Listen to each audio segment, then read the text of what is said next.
अमृत के धार कृष्ण पियाई गो माई बिना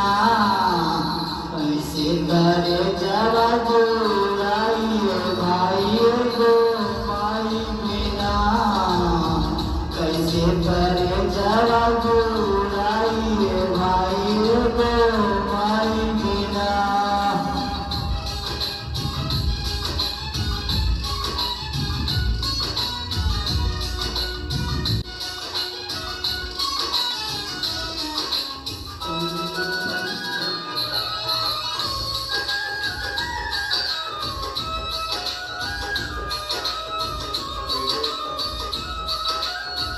करो हुसान माए दुनिया देखावेली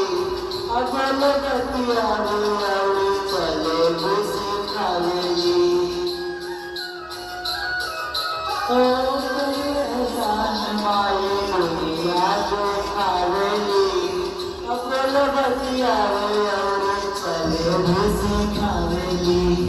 मिल जाइया धन मिल सुख पूरा माई के गुनार बिना सब कुछ अधूरा अतरा